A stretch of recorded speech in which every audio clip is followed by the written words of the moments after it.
Hey guys, it is Spooky Noodles, and I just woke up not too long ago, and I am here with another collection video. I always burp in the beginning of these things, I don't know why. Um, Nervous reaction, I guess? I'm always nervous doing these videos, so. But today we got Edward Lee, a collection of books by Edward Lee. Edward Lee has written over 40 horror novels, and I own 10, so I have a pretty good ways to go. But I just thought I'd show you what I have by him. I'm just noticing now that most of them are leisure. There's only one zebra horror book here, but all of them are like leisure. So yeah, all of them are leisure except for one. So yeah, he made a lot under the leisure. And Leisure did some really good covers. Like, I like almost all of the Leisure covers. The Zebra paperback horror one is a little lame, if you ask me, but yeah, well, yeah.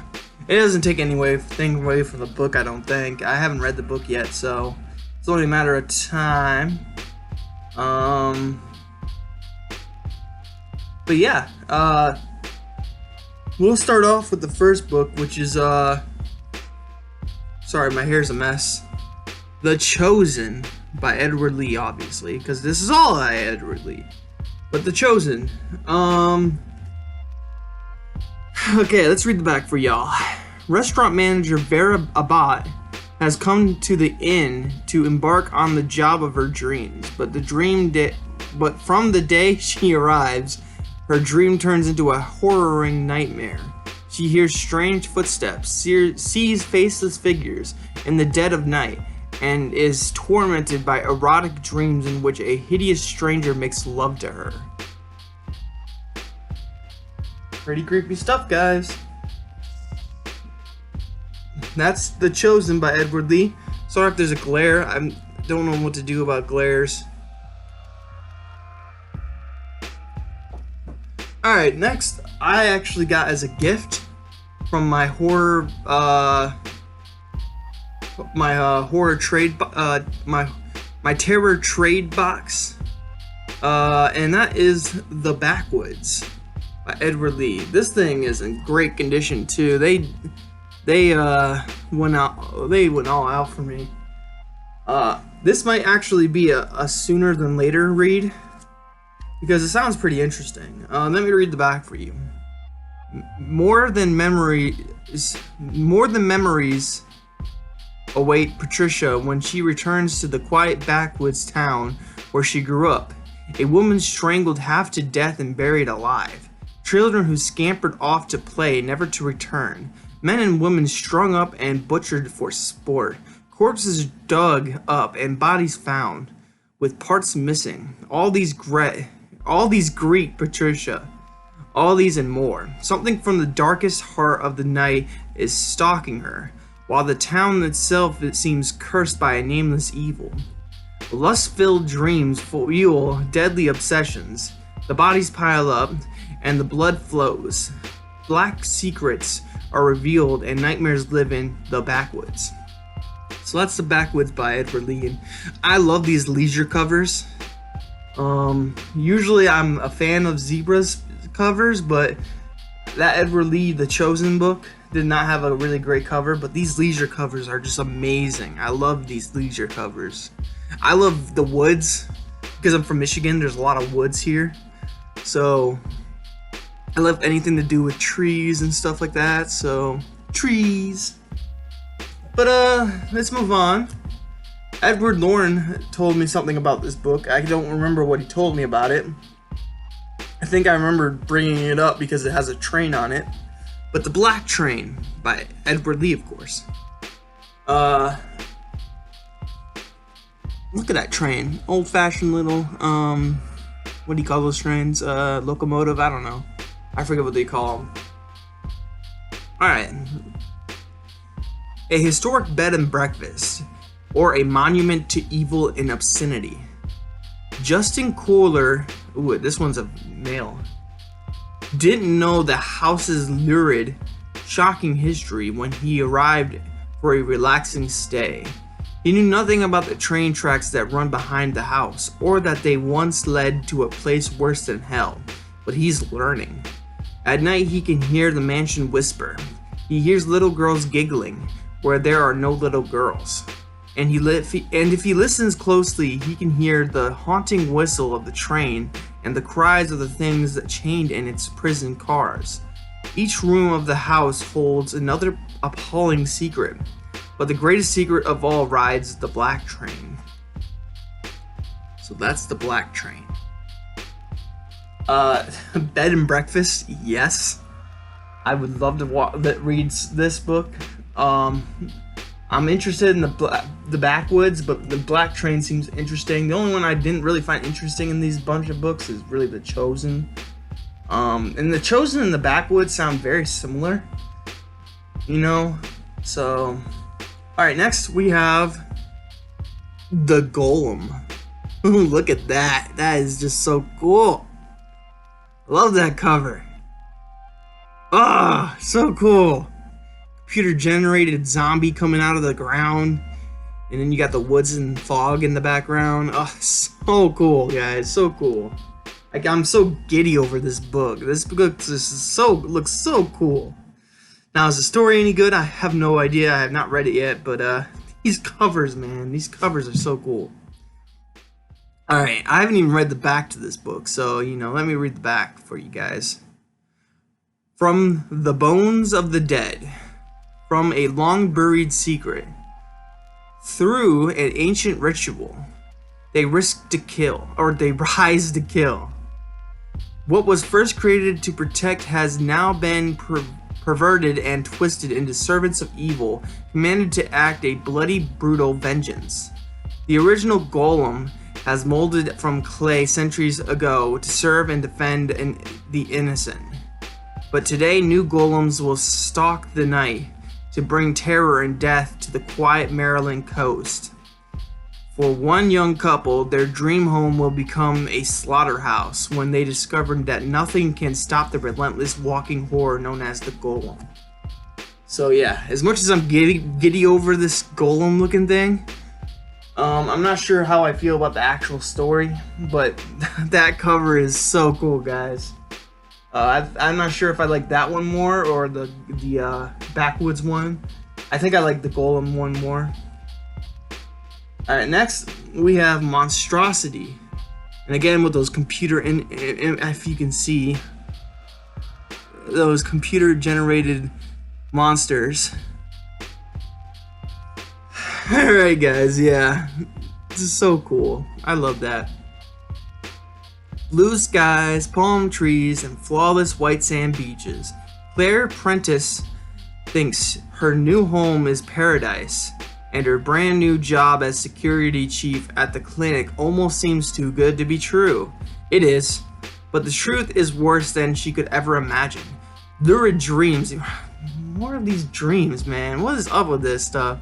Lurid dreams, erotic obsessions, and twisted fantasies aren't the only thing that abruptly invade Claire's life.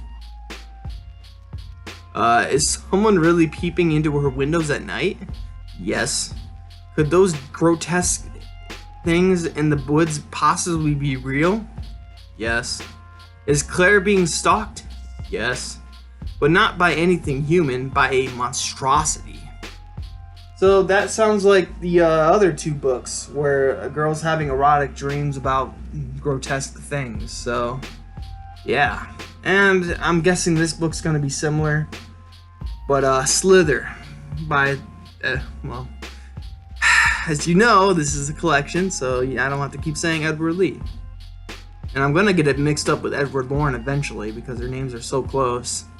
So this is Slither by Edward Lee. Oh, jeez. That was a good try. The Trichonus is the Trichinia. This is hard to say, y'all. The Trichiniosis worm is one of nature's most revolting parasites. The things this tiny creature can do to a host's body are better left unsaid. Luckily, these worms are rarely more than a few millimeters in length. But guess what? Now there's a subspecies that's 30 feet long. Now this is what the story was really about. When Nora and her research team arrived on the deserted tropical island, she was expecting a routine zoological expedition. But it didn't take her long to realize they're not alone. First, they found the dead bodies. Now members of her own team are disappearing.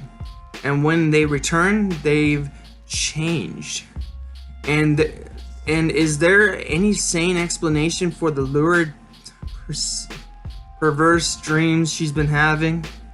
Indeed, there are other people on the island, but the real danger is something far worse. What is up with him having girls having perverted dreams about grotesque things, man? I don't get it. Alright.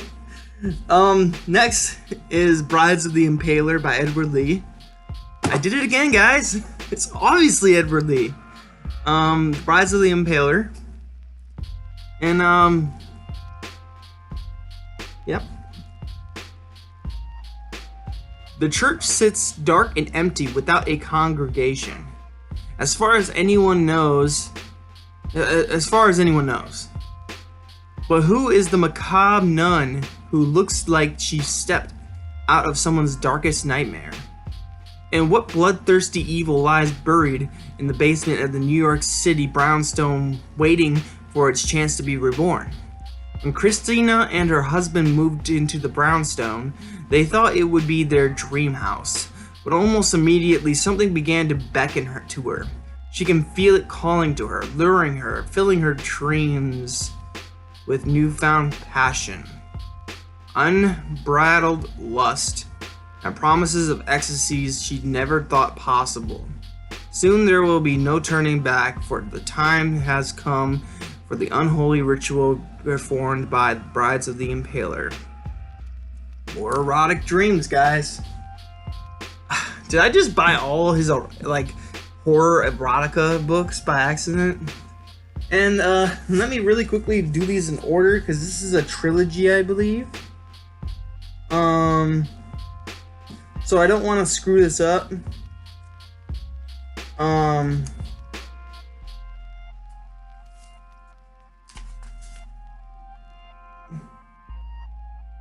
Let's see here.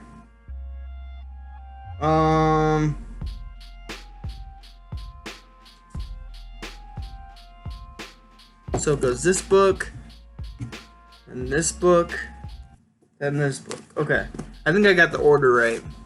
So next, we have Infernal Angel. Hopefully the glare's not too bad, but pretty cool cover. It's actually in really good condition. A lot of these books are actually in really good condition. As you can see, this one's not that bad. Yeah. So I'm gonna tell you which ones are my favorite so far out of all these books. This is a long one, so get ready. The City of Hell. That's what hell is now. An endless metropolis bristling with black skyscrapers, raging in eternal horror. The moon is black and the sky is blood red. Screams rip down the streets and through the alleys. The people trudge down sidewalks on their way to work or to stores, just like in other cities. There's only one difference. In this city, the people are all dead. Oh, okay, so they can't die now. But two living humans have discovered the greatest of all occult secrets. They have the ability to enter the city of the damned, with powers beyond those of even the fallen angel. One plans to foil the unspeakable diabolical plot. The other plans to set it in motion and bring all the evils of hell to the land of the living. That's actually pretty interesting, guys. And then these two books follow them, so I'm not going to read the backs of these next two, because I'm afraid I'm going to ruin that story for myself. But this one's called City Infernal. Pretty cool cover. Another generated image. It's pretty cool. I love these computer generated images for covers. I just love them. And then next, but not least, House Infernal. Hopefully I did them all in order. So that is my Edward Lee collection. Sorry I didn't read the two backs of the, So which ones did I think are my favorite so far? The two books I think that are the best, if I can set this down real quickly, I'll set it down right here. The two books I thought that were the coolest in my opinion were, let me pull this book out, and let me pull, nope, whoops, wrong book. Let me put this one, and then this one. I stopped the recording by accident. No big deal. So just gonna put these books over here. So my two favorite books, just from reading the back and looking at the covers, is The Backwoods by Horses by Edward Lee. The Backwoods. I just love the cover so much. With the woods in the background and the hands coming out. Computer generated hands, by the way. And the back just sounded interesting. Even though it has the whole erotic dreams thing, it was, it just sounds interesting to me. The cover really sells it though. And then this one, I have to say it's because of the bed and breakfast. I love bed and breakfasts, I love trains, so, this one just sounds interesting to me. And the cover looks cool too. So, tell me what you guys think of Edward Lee. The guy's written over 40 books, so, he's pretty dominant in the horror genre. I'd say I'm looking forward to reading a book, and I might actually jump on it as soon as I finish. Oh, by the way, I'm going to start reading Clive Barker's Hellbound Heart. I've decided it. After I read that book, I'm going to move on to possibly an Edward Lee book. And I think I'm going to read The Black Train, because that one, I think Edward Lauren told me that it was kind of disappointing. I can't remember. I think he said it was a disappointing book, but that I might like it. So, yeah, I'm looking forward to reading it. I can't remember which one was about the dude, but a lot of these have to do with females having erotic dreams. So that's kind of weird. But tell me what you think of Edward Lee. What's your favorite book by Edward Lee? What stories are you reading by Edward Lee? Tell me everything you know about Edward Lee. Tell me. I think Edward Lee is going to be a fun read, especially if I choose a good story by him. I already read his Triage story. It was called, I can't remember what it was called, but it has to do with like the future, and someone comes in and tries to kill her and fails. So, and that's when I learned that I like even though the story's kind of in the middle, like I don't know if I like it or dislike it. I like his writing, so that's why I decided to go and buy some of his books. I just have to find a good story to read. So, and I'm thinking The Black Train's gonna be the book. So, yeah. So after I read Clive Barker's Hellbound Heart, well, I'm gonna read Clive Barker's The Hellbound Heart, right after I finish Mr. Glowbones and Other Halloween Stories. I'm almost done with the book, so I thought to finish the book and do a review on it, and then I will move on to bigger and better things. I'm not saying that the Mr. Glowbones isn't good. I mean, there's 2 stories in that book that I've enjoyed thoroughly so far, so when the review comes up, you'll see more about it. But yeah, tell me what you think about Edward Lee. And as always, I hope you have a spooky day, a spooky night, and I hope you spooky girls and spooky boys are having a wonderful day. All right, bye guys.